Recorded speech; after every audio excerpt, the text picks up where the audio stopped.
Now, let's dive into today's story. Chapter 1. Shadows of the Past. Isaac Swift stood at the edge of his cramped apartment balcony, watching the sun disappear behind the Cleveland skyline. The city sprawled below him like a concrete maze, each light representing lives he'd never touch, dreams he'd never share. At 34, Isaac felt older than his years, a consequence of 2 tours in Afghanistan and the weight of secrets that came with special operations. His phone buzzed against the metal railing. A text from his ex-wife, Melody Bishop. "Don't be late tomorrow. Danny's been asking about you all week." Isaac's jaw tightened. Danny, his 8-year-old son, was the only pure thing left in his world.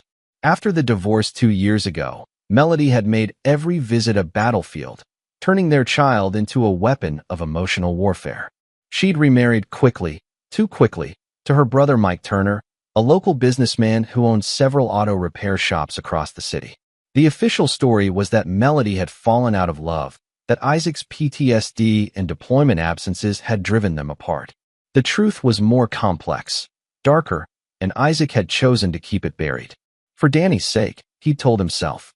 But lately, that restraint was wearing thin.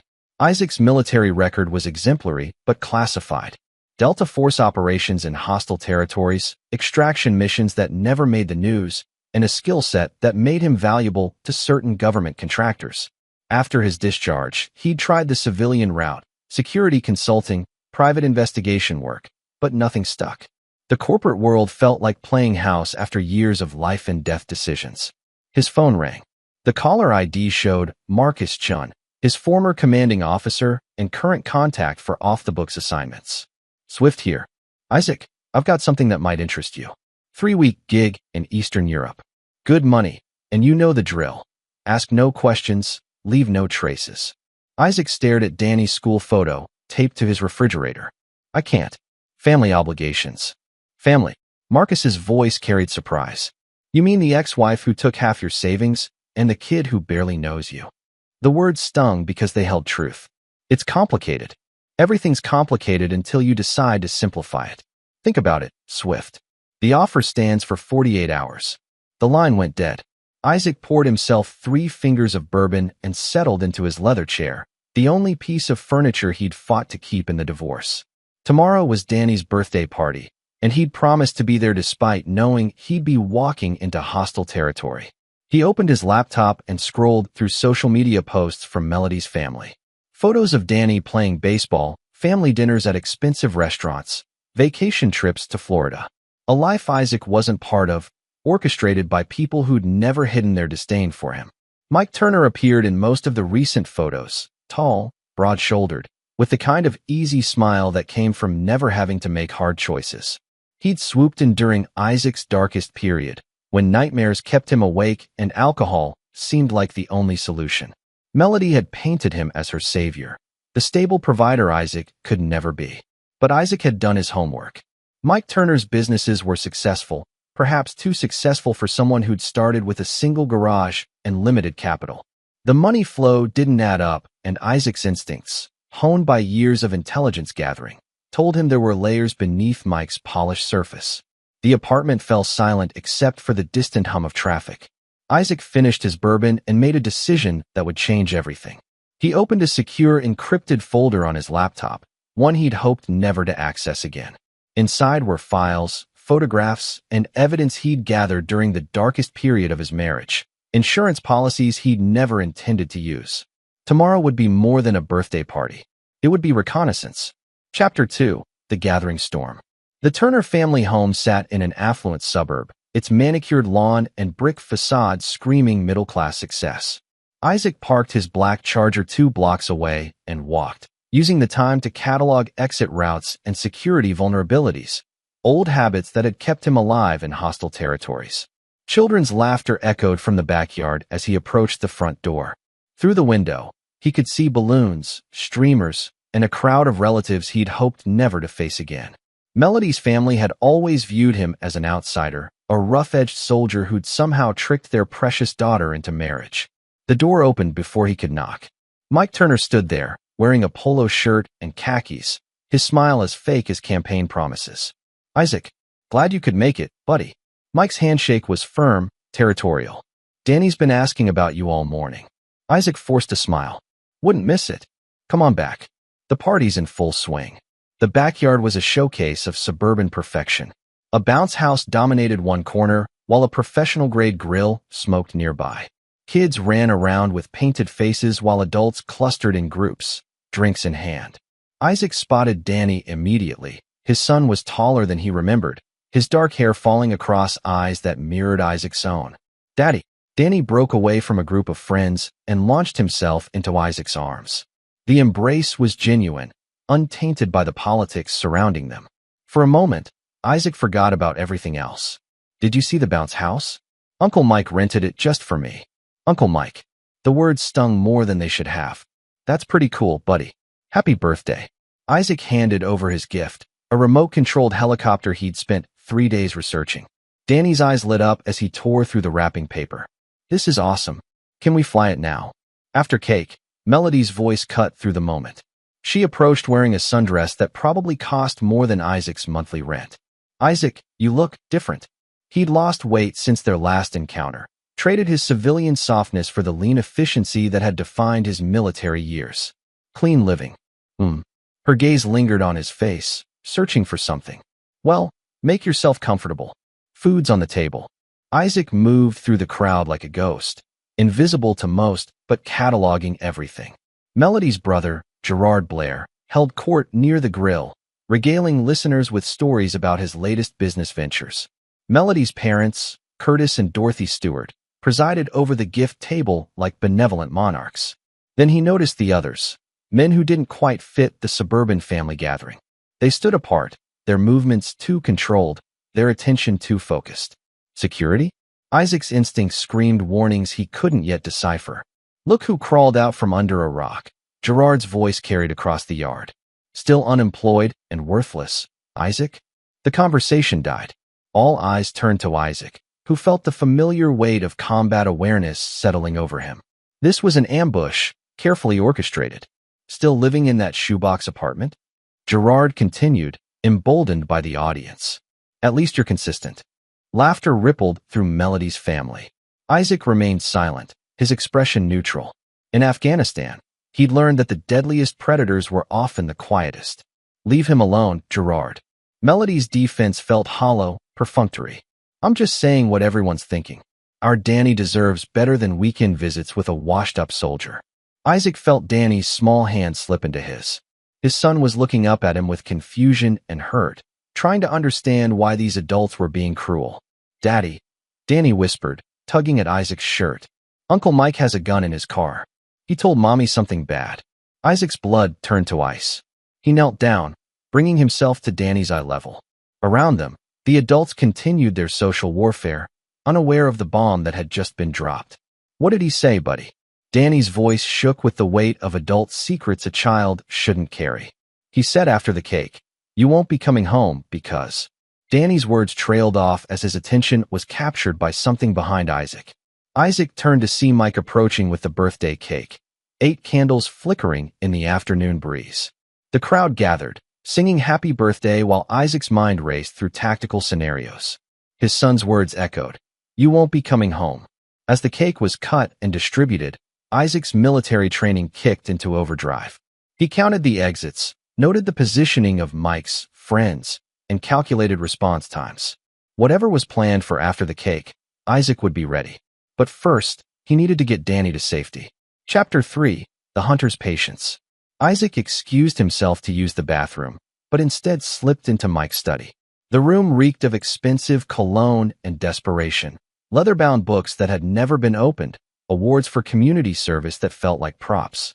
Isaac's trained eye swept the space, cataloging details. A gun safe stood in the corner, its digital lock blinking red. On the desk, Mike's laptop sat open, displaying what looked like shipping manifests. Isaac memorized the company names before moving to a filing cabinet that yielded nothing but legitimate business documents. The sound of footsteps in the hallway sent Isaac back to the window, where he pretended to admire the view. Mike entered moments later, his facade finally cracking. "Enjoying the party, Isaac?" "Danny seems happy. That's what matters." Mike closed the door behind him, and Isaac noted the subtle click of the lock. "We need to talk." About what? About you moving on. Finding somewhere else to build your life. Isaac turned from the window, his expression neutral. This is Danny's home state. I'm not going anywhere. See, that's where you're wrong. Mike moved to his desk, his hand resting near a drawer that probably contained a weapon. Melody's found happiness. Real happiness. And you're like a ghost haunting her past. I'm Danny's father. Are you? Because from where I'm standing, you're just some guy who shows up twice a month and confuses the hell out of that kid. Isaac had heard enough. His military training had taught him to identify threats, and Mike Turner was broadcasting danger with every word. But Isaac was patient, a predator who understood the value of timing. You're right, Isaac said, his voice carefully modulated. Maybe it is time for me to move on. Mike's relief was palpable. I'm glad you're being reasonable about this. After all, Danny deserves stability. Exactly. And Melody deserves to move forward without looking over her shoulder. Isaac nodded thoughtfully. I'll need some time to wrap things up here. Maybe a month. A month's fine. Generous, even. As Isaac reached for the door handle, Mike's voice stopped him. Isaac, this conversation, it stays between us, right? No need to upset Melody or Danny with the details. Isaac turned back, and for just a moment, Mike saw something in his eyes that made him step backward. Then Isaac smiled, the cold, predatory smile that had been the last thing many enemies had seen. Of course, our little secret. Isaac rejoined the party, his demeanor unchanged but his mind racing. He spent the remaining hour playing the role of the defeated ex-husband, accepting condescending advice from Melody's relatives while internally cataloging every detail that might prove useful later. Danny clung to him as the party wound down, sensing something his young mind couldn't articulate. Will I see you next weekend, Daddy? Count on it, buddy. As Isaac walked back to his car, he felt eyes tracking his movement. Mike's security detail was professional but not invisible, not to someone with Isaac's background. He drove home via a circuitous route, confirming the tale and then losing it in the industrial district he knew like a chessboard. Back in his apartment, Isaac spread surveillance photos across his kitchen table, images he'd been collecting for months, insurance against a day like today. Mike Turner, Melody, Gerard Blair, and several other key players in what Isaac now understood was a carefully orchestrated campaign to remove him from Danny's life permanently. His phone buzzed. A text from Marcus Chun. Offer expires in 6 hours. Yes or no? Isaac stared at Danny's photo, then at the evidence spread before him. Marcus was offering escape, a chance to disappear into the shadow world where Isaac's skills were valued and his past was an asset rather than baggage. But running would mean abandoning Danny to people who saw him as property to be managed. And Isaac Swift had never abandoned a mission. He typed back, rain check. I've got some local business to finish first. The real war was just beginning. Chapter 4, The Web Unravels. Isaac spent the next 3 days becoming a ghost. He used skills learned in hostile territories to surveil Mike Turner's operations, mapping patterns and identifying weaknesses. What he discovered made Danny's birthday party warning take on sinister new dimensions. Mike's auto repair shops were fronts, sophisticated money laundering operations that processed cash for drug trafficking networks across the Midwest. The security detail at the party weren't bodyguards but enforcers, muscle for hire with connections to organized crime families in Detroit and Chicago. Melody wasn't just an innocent bystander. Financial records Isaac accessed through channels that didn't officially exist showed her actively involved in the business side, her nursing degree providing perfect cover for medical treatment of Turner's less legitimate associates. The plan to eliminate Isaac wasn't about Danny's custody. It was about protecting a criminal enterprise worth millions. Isaac's military background and investigative skills made him a threat they couldn't ignore or control. On Thursday night, Isaac sat in his car outside a warehouse on the city's east side, watching Mike conduct business with men who carried themselves like soldiers but wore their criminality like cologne. Through military-grade surveillance equipment, he recorded conversations that would send half of Cleveland's underground to federal prison. But Isaac wasn't interested in justice. He wanted vengeance. His phone rang. Melody's number. Isaac, we need to talk. About what? About us. About Danny. About moving forward. Her voice carried artificial warmth, the kind of forced emotion that preceded bad news. I'm listening. Not over the phone. Can you meet me tomorrow? There's a coffee shop on Euclid Avenue. near the university. Grounded. Isaac knew the place. Multiple exits, public enough to discourage violence, isolated enough for private conversation. What time? 2 o'clock. I'll be there. After she hung up, Isaac stared at his reflection in the car's window. Melody was being used, probably promised that Isaac would simply disappear without causing problems. She had no idea she was married to a predator who saw murder as just another business expense. The next morning, Isaac visited an old friend from his Delta Force unit, Russell Pearson, who now ran a specialized security firm that catered to clients who asked few questions and paid well for discretion. Isaac fucking Swift. Russell grinned as they shook hands in his downtown office. I heard you were playing house in suburbia. House got foreclosed. I need equipment. Russell's expression shifted to business mode. What kind of equipment? The kind that doesn't exist on paper. And I need a team. 3 men, professionals, willing to work outside normal parameters. How far outside? Isaac met his gaze directly. As far as necessary. Russell nodded slowly. Budget. Whatever it costs. I've got assets. Timeline. 72 hours. Done. But Isaac, whatever you're planning, make sure you can live with the consequences. The shadow world doesn't offer therapy sessions. Isaac left Russell's office with a duffel bag containing surveillance equipment, weapons, and communication devices that would make most intelligence agencies jealous.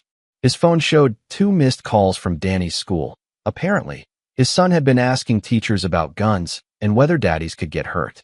The coffee shop meeting with Melody was theater, a carefully scripted performance where she played the concerned ex-wife seeking closure. Isaac played his role perfectly, the broken soldier accepting defeat gracefully. I've been thinking about what Mike said, Isaac began, stirring sugar into coffee he wouldn't drink. Maybe he's right. Maybe Danny does need stability. Relief flooded Melody's face. I'm so glad you understand. This isn't about punishing you, Isaac. It's about what's best for everyone. I know, and I want what's best for Danny. So you'll consider relocating? Maybe find work in another state. Isaac nodded thoughtfully. Actually, I might have found something. Government contract work. Overseas. Overseas. Melody couldn't hide her excitement. For how long? Indefinite assignment. Could be years. And you'd be willing to do that? For Danny's sake. For Danny's sake. Isaac confirmed, watching her process the implications. A father who disappeared overseas could have accidents, encounters with foreign criminals, situations that left children orphaned, and stepmothers free to start fresh. When would you leave? Soon. This weekend, maybe. Melody reached across the table and touched his hand, a gesture that once would have meant something. I think you're making the right choice, Isaac. The brave choice. As they parted ways in the parking lot, Isaac wondered if she truly believed her own words or if some part of her understood the forces she'd aligned herself with. Either way, it no longer mattered. The countdown had begun. Chapter 5, The Predator's Gambit. Isaac's apartment had been transformed into a command center. Military maps covered the walls, marked with locations, timing notations, and tactical notes. Russell's team had delivered equipment that turned the space into a sophisticated surveillance hub capable of monitoring communications across the city. The 3 men Russell had recruited were specialists: Edmund Copeland, a former Navy SEAL with demolitions expertise, Martin Valdez, an ex-Army Ranger who specialized in electronic warfare, and Perry Howe, a Marine sniper whose civilian career had been cut short by an unfortunate incident involving a corrupt prosecutor. Gentlemen, Isaac addressed his team Friday evening. We're not just planning an operation.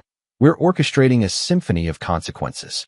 The target list was comprehensive. Mike Turner and his inner circle, the corrupt officials who enabled his operations, and the network of criminals who thought Cleveland was their private playground. But Isaac's plan went beyond simple elimination. He wanted them to understand they'd made the mistake of threatening his son. Phase 1 begins tonight. Isaac continued, pointing to photographs spread across his kitchen table. We're going to turn their own paranoia against them. Edmund studied the warehouse surveillance photos. These guys are professional. Military background, good equipment, established protocols. Which makes them predictable, Isaac replied. Martin, I need you to infiltrate their communications network.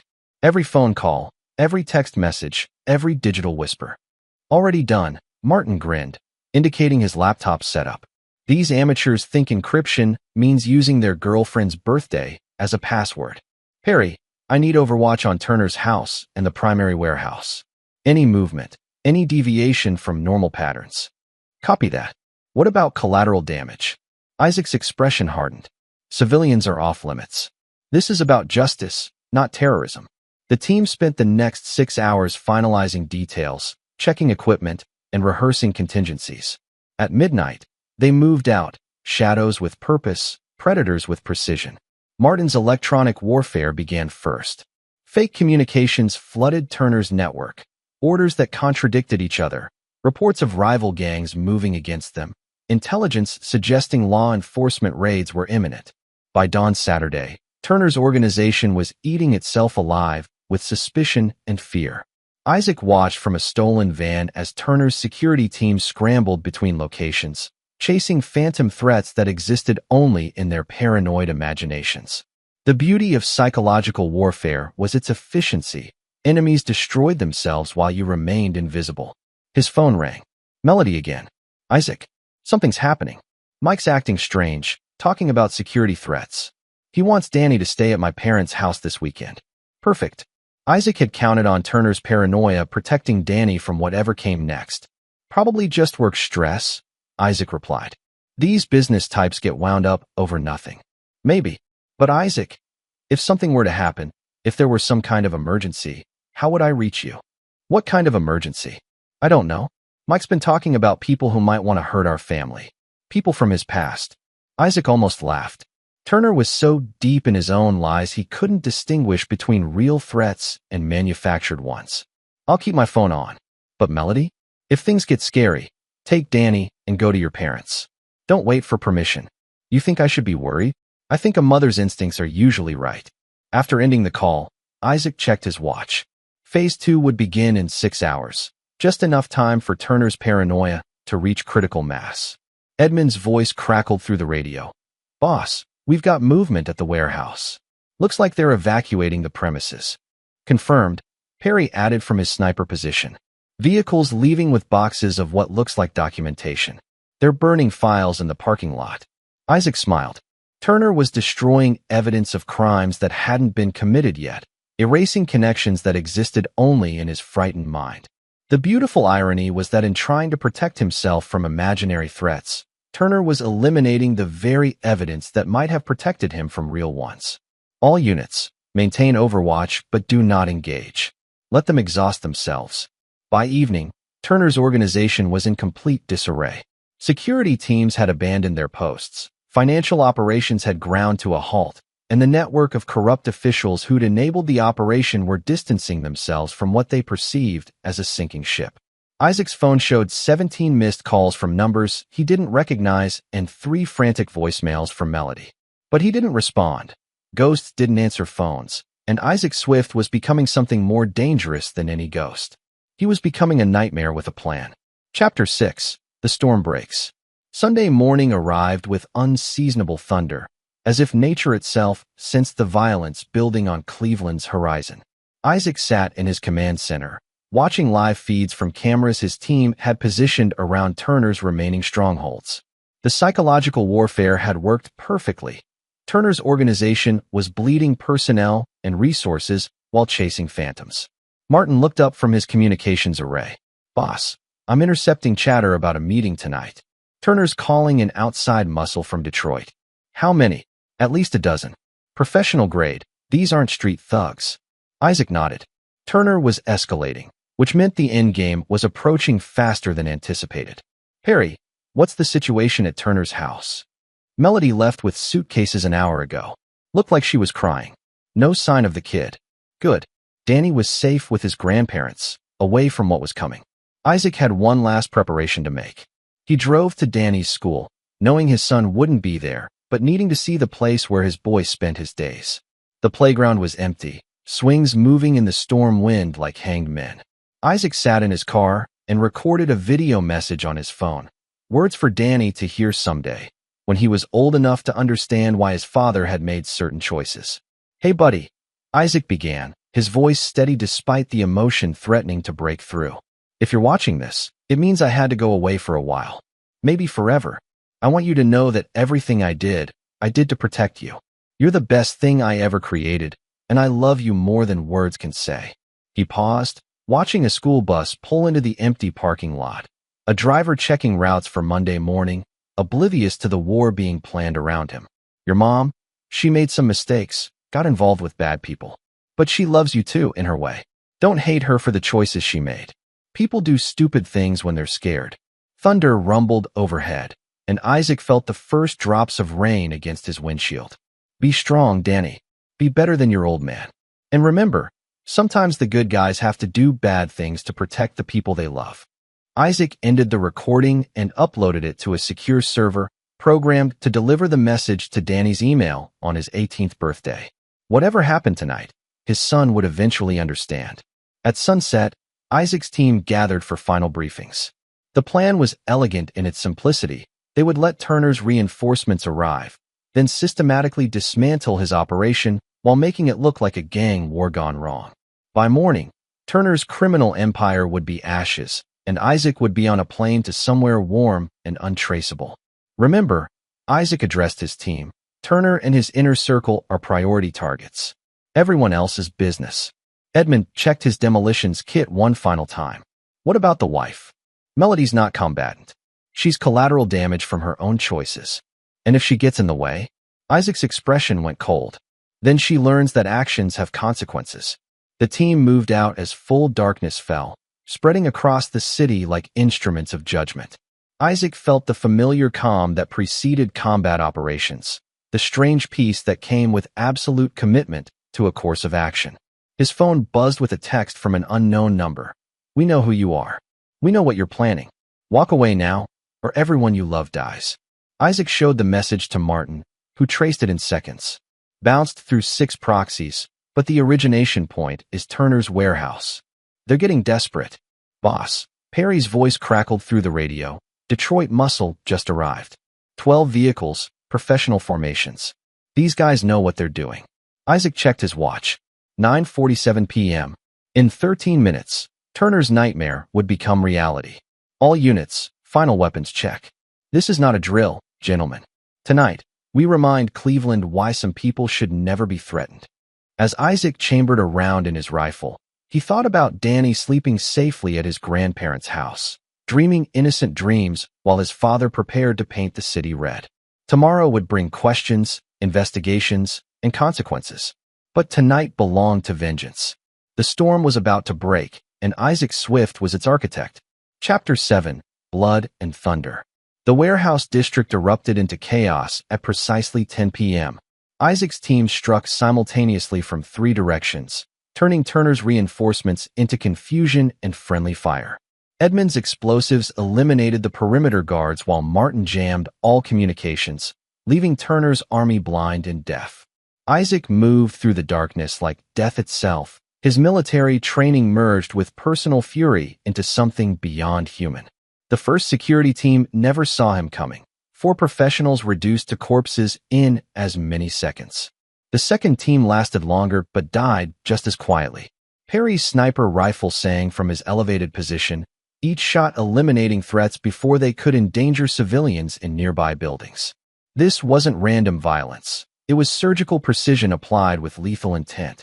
Inside the warehouse, Turner barricaded himself with his remaining lieutenants, screaming orders that no one could hear through Martin's electronic interference. The Detroit reinforcements were trapped in a building that had become their tomb, fighting enemies they couldn't see while their escape routes burned around them. Isaac found Gerard Blair cowering in a storage closet, his earlier bravado replaced by the whimpering of a man who'd never faced real violence. "Please," Gerard begged, "I've got money. Whatever they're paying you, I'll double it." "This isn't about money," Isaac replied, his voice carrying the cold certainty of judgment. "This is about respect." Gerard's scream echoed through the warehouse before being cut short. Meanwhile, Melody sat in her car outside her parents' house, paralyzed by the growing realization that she'd married a monster. Mike's frantic phone calls had painted a picture of war in the streets, enemies closing in from all sides. But as she watched news reports of explosions and gunfire across the city, she began to understand who the real enemy was. Her phone rang. Isaac's number. "Where's Danny?" His voice was different, colder, more focused than she'd ever heard. He's safe. Isaac, what's happening? Mike says. Mike says a lot of things. Most of them are lies. Are you doing this? Silence stretched between them, filled with the distant sound of sirens and explosions. You had choices, Melody. You chose wrong. Danny needs his mother. Danny needs to be protected from the choices his mother made. The line went dead. Melody tried calling back, but Isaac's phone went straight to voicemail, a recording that would haunt her dreams. This is Isaac Swift. If you're hearing this message, I'm either dead or dealing with people who threaten my family. Either way, the consequences are on you.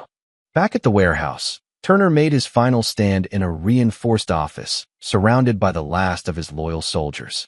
Isaac breached the room like an avenging angel, moving through gunfire with supernatural grace. One by one, Turner's protectors fell until only the two men remained. You don't understand, Turner pleaded, bleeding from multiple wounds. This isn't just about money. There are people, powerful people, who will come for you. Let them come, Isaac replied, approaching with the patience of a predator. I've been killing powerful people since before you learned to count dirty money. Your son will grow up without a father. My son will grow up knowing his father protected him from monsters. Turner's end came quickly, too quickly for the suffering he'd caused, but Isaac was practical about his vengeance. Death was the destination. The journey was irrelevant. As sirens wailed closer, Isaac's team executed their extraction plan. Edmund's final explosives erased evidence, while Martin's electronic warfare continued to blind law enforcement. Perry provided overwatch as they melted back into the city's shadows. By midnight, Turner's criminal empire was extinct. 12 buildings had burned, 43 criminals were dead, and Cleveland's underground had been reminded that some boundaries should never be crossed. Isaac stood on his apartment balcony one last time, watching the city burn. Tomorrow would bring investigations, questions, and a manhunt that would span continents. But tonight, justice had been served with military precision. His phone showed 37 missed calls from Melody and a single text message from an encrypted number. Extraction in 30 minutes. Roof. Marcus Chun had kept his word. Escape was possible, if Isaac was willing to disappear forever. The choice between freedom and fatherhood beckoned. Chapter 8. The Reckoning's Price. Isaac packed his life into 2 duffel bags. Military efficiency applied to civilian existence. Photographs of Danny, official documents that proved Isaac Swift had once existed, and weapons that would help him survive whatever came next. The apartment that had been his home would soon be a crime scene, analyzed by federal investigators who would find only shadows and questions. His secure phone rang. Russell Pearson. Isaac, whatever you did tonight has half the FBI heading toward Cleveland. My contacts are saying this looks like foreign military action. Good. Let them chase ghosts. The team's secure. Edmund and Perry are already airborne. Martin's wiping his electronic footprints. But Isaac, this was scorched earth. There's no coming back from this. Isaac stared at Danny's school photo one final time. I know. Your extraction window closes in 15 minutes. Marcus Chin doesn't wait for anyone. I know that too. After ending the call, Isaac sat in his leather chair and opened his laptop. The Danny Swift College Fund contained $2.8 million, money accumulated through legitimate investments and less legitimate contracts.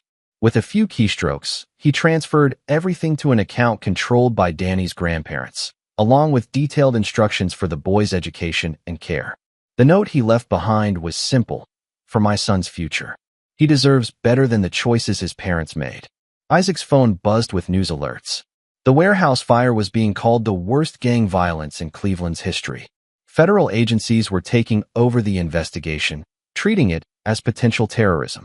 Melody Turner was being questioned about her husband's business activities, while Danny remained safely with his grandparents, protected by ignorance from the storm his father had unleashed. A knock at the door interrupted Isaac's final preparations. He approached with weapon drawn, but the voice that called out was unexpected. Daddy? Are you in there? Danny. Somehow, his 8-year-old son had found his way to this moment of reckoning. Isaac opened the door to find Danny standing in the hallway, tears streaming down his face, clutching a small suitcase. Grandpa brought me here.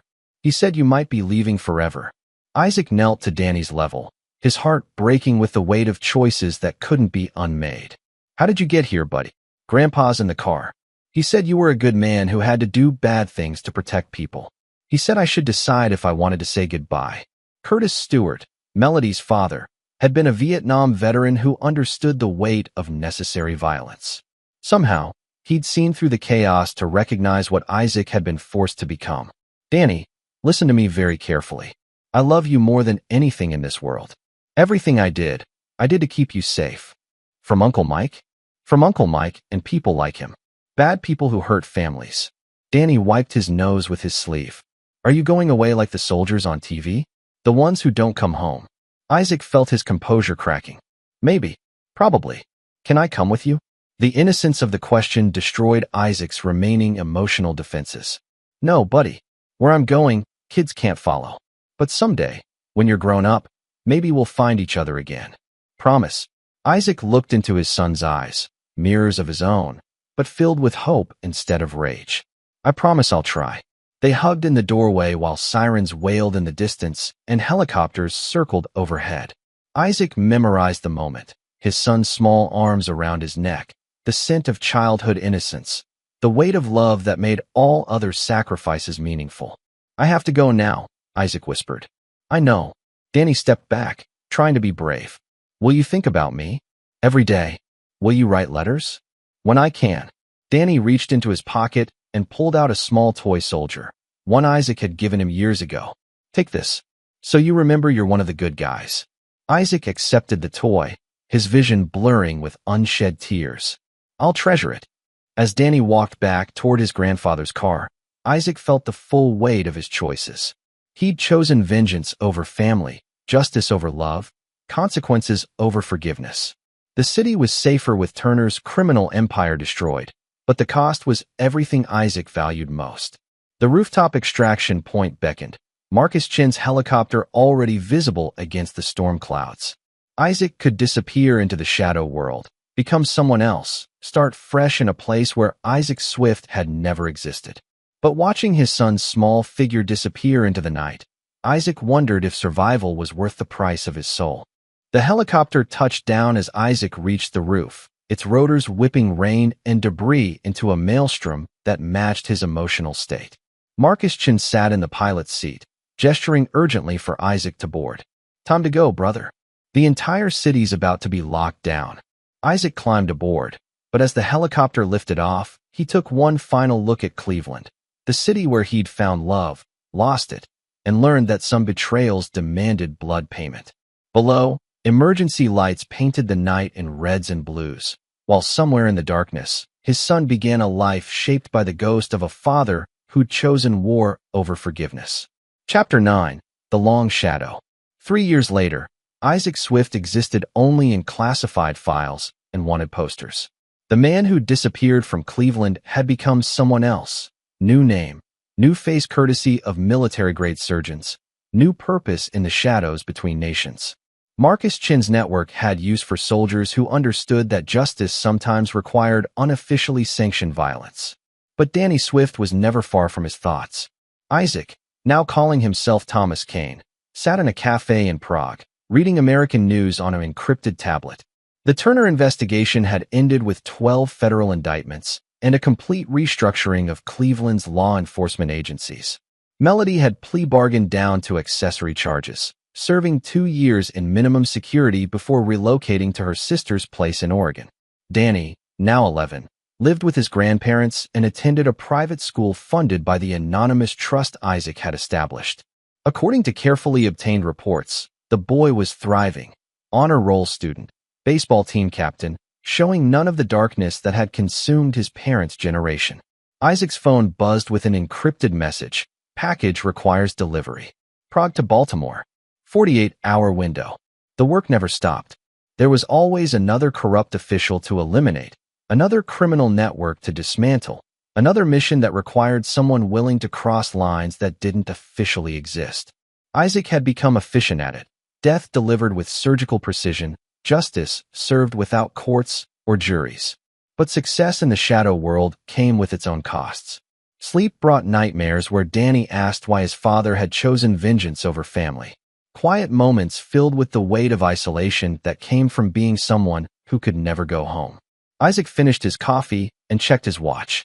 The Baltimore mission would take him within 300 miles of Cleveland, close enough to see Danny from a distance, far enough to maintain the boy's safety. He'd promised himself he wouldn't. The life he'd chosen required complete separation from his past. But parental love was stronger than professional discipline, and Isaac found himself booking flights that would take him home. 2 days later, Isaac sat in a rental car outside Danny's school, watching his son emerge from baseball practice. The boy had grown tall and lean, his movements carrying the confident grace of youth unmarked by adult betrayals. Danny laughed with his teammates, shouldered his equipment bag, and walked toward his grandfather's waiting car without knowing his father watched from the shadows. For 30 minutes, Isaac memorized details: the way Danny wore his cap tilted slightly left, the gesture he made when explaining something enthusiastically, the smile that was purely his own creation. Then, as Danny's grandfather drove away, Isaac started his engine and prepared to return to his exile. His phone rang. Unknown number. "Hello, Dad." Danny's voice, older but unmistakable. Isaac's world stopped. "Danny? How did you?" "Grandpa saw you. He gave me your phone number. He said you might be watching." Isaac looked toward Curtis Stewart's car, stopped at a traffic light 2 blocks away. The old veteran raised his hand in a subtle salute. Soldier to soldier, father to father. "Are you okay, buddy?" "I'm good. Really good. Honor roll again this semester." "I'm proud of you. Are you okay?" "Grandpa says you're doing important work, but you can't tell anyone about it."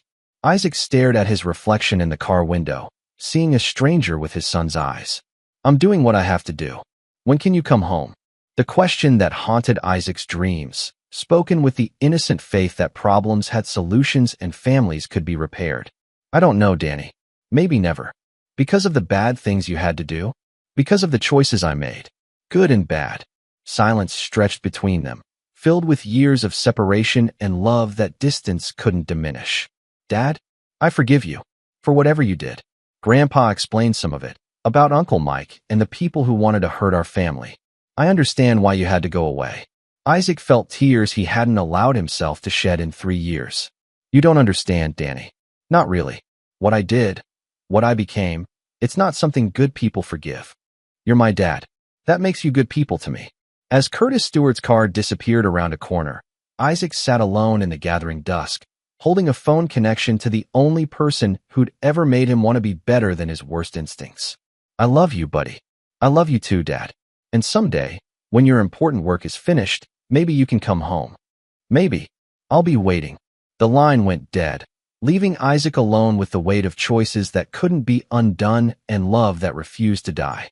Somewhere in Oregon, Melody was building a new life free from the consequences of her decisions. Somewhere in Cleveland, Danny was growing into the man his father hoped he could become. And somewhere in the shadows between nations, Isaac Swift continued his work, dispensing justice to those who thought themselves untouchable, carrying the weight of vengeance that had saved his son but cost him everything else.